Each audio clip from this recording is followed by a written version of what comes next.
The golden hues of autumn bathed the weathered courthouse steps as Tyler Matthews paused beside his battered toolbox, recovering from the effort of repairing the malfunctioning heating system within.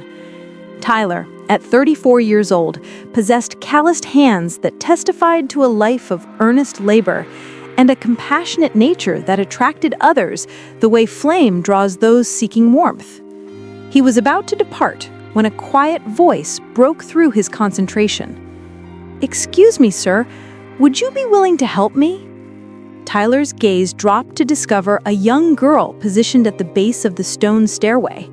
She was dressed in a powder blue pullover and a rose-colored knit cap adorned with a playful pom-pom. Her stuffed bear was pressed firmly against her chest, and despite her pallid complexion, her eyes possessed a luminosity that brought a smile to Tyler's face. "Well, hello there, little one," Tyler responded, placing his equipment on the ground. "My name is Tyler. What might your name be?"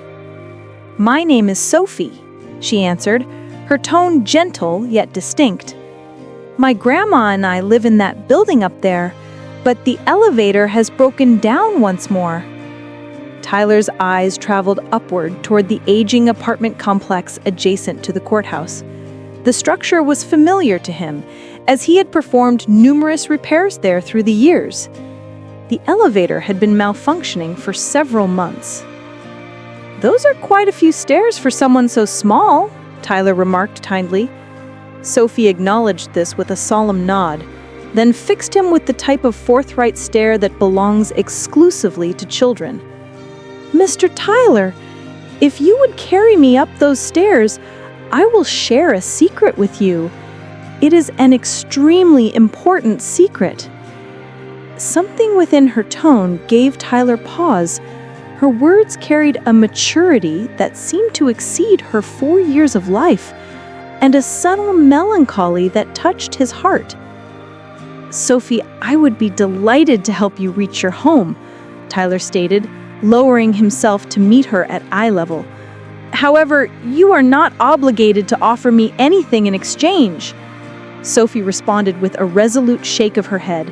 "No, this secret has real value.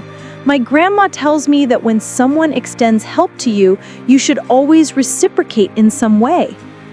Tyler examined the young girl's resolute features. Something about her brought to mind his own daughter, who resided at a distance with her mother. The identical gentle stubbornness, the identical sincere manner of communication. "Very well, Sophie. I accept your proposal." Tyler collected his equipment in one arm and cautiously lifted Sophie with the other. She weighed less than he had anticipated, nestling against his shoulder with absolute confidence. During their ascent of the staircase, Sophie indicated various points of interest along their route. The window frame where Mrs. Chen consistently displayed flowers, the entrance where Mr. Peterson performed on his violin each night. Every observation demonstrated how attentively she watched the world surrounding her. "You are acquainted with every resident in this building," Tyler noted as they arrived at the 3rd level. "Grandma tells me it is essential to pay attention to people," Sophie responded. "She tells me that every person possesses a story deserving of attention." On the 4th level, Sophie guided him toward apartment 4B. The door swung open ahead of their knock, disclosing a woman in her 70s with gray hair and anxious eyes. "Sophie, here you are at last," the woman exclaimed, relief washing over her voice. Then her attention shifted to Tyler. "Oh, good evening. My name is Eleanor, Sophie's grandmother." "Tyler Matthews," he responded, carefully lowering Sophie to the floor. "I transported Sophie up the stairway. The elevator appears to be malfunctioning once again." Eleanor's faces relaxed with appreciation. "That was exceptionally kind of you. Sophie has been experiencing some medical difficulties recently, and the stairs present a challenge for her." Sophie pulled at Tyler's coat. "I made you a promise about a secret. Do you remember?" Tyler crouched down to her level. "I do remember, Sophie. What is this secret of yours?" Sophie looked toward her grandmother, who provided an encouraging nod. Then she moved closer to Tyler and spoke softly. "The secret is that adults forget the most crucial thing." "What might that be?" Tyler inquired, his curiosity genuine. Sophie's expression became earnest.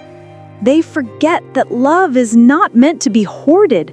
Love is meant to be distributed, and the more you distribute, the more you possess." Tyler experienced something transforming within his chest. This small child, confronting difficulties he could barely comprehend, had just revealed wisdom that many grown individuals spend their entire lives attempting to grasp. "Where did this understanding come from, Sophie?" he questioned gently. "From my illness," she stated plainly. "When illness comes, people demonstrate love in numerous ways.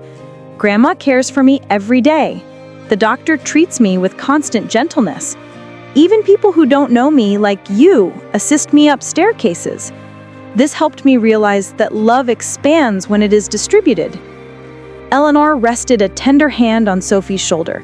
"Sophie has been imparting this lesson to me as well. Even during moments when she feels unwell, she always finds methods to help others." Throughout the subsequent weeks, Tyler found Sophie's secret occupying his thoughts frequently. He began observing more carefully the modest gestures of kindness surrounding him. He initiated regular visits to Eleanor and Sophie, repairing items throughout their residence, and exchanging stories about his profession. On one particular visit, Sophie was enduring an especially challenging day. She appeared exhausted and wan, but when Tyler entered, her face transformed with happiness.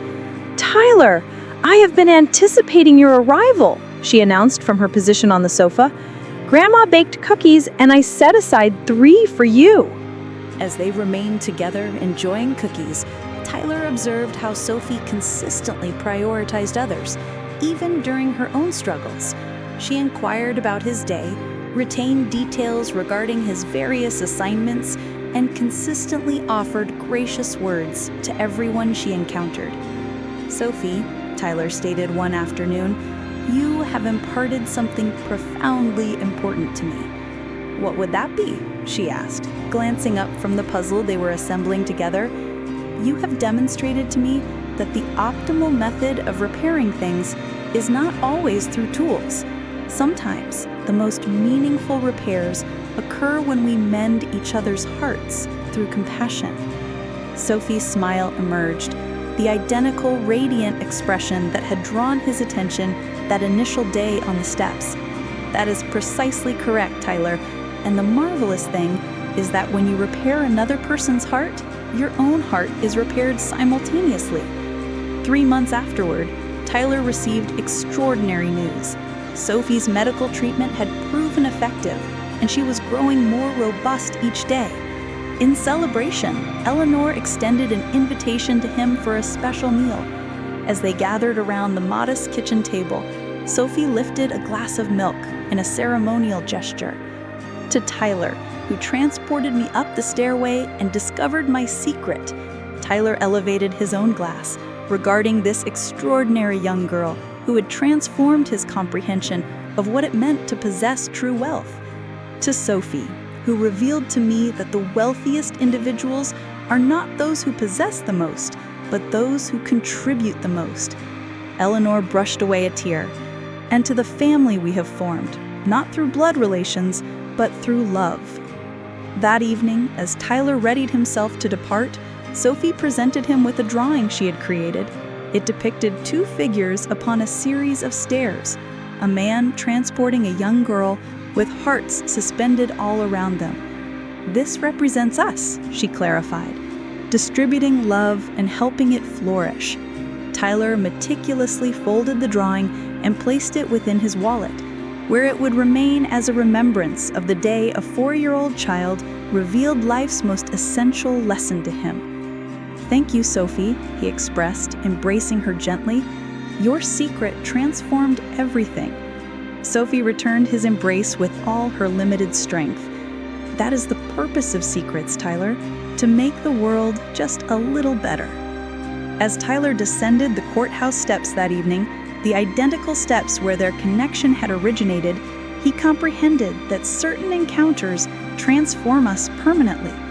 Sometimes wisdom arrives from the most unlikely instructors, and sometimes the most valuable gifts arrive concealed in the smallest vessels. The elevator in Sophie's building received its final repairs the subsequent week, but Tyler maintained his regular visits. Certain relationships, he had discovered, are not founded upon convenience or obligation. They exist because of the straightforward acknowledgement that we all require one another, and that love, distributed without reservation, always returns amplified. Sophie had spoken truthfully about her secret. Love was not meant to be accumulated or preserved. It was meant to be distributed with generosity, with faith that through the act of giving, both hearts would grow wealthier.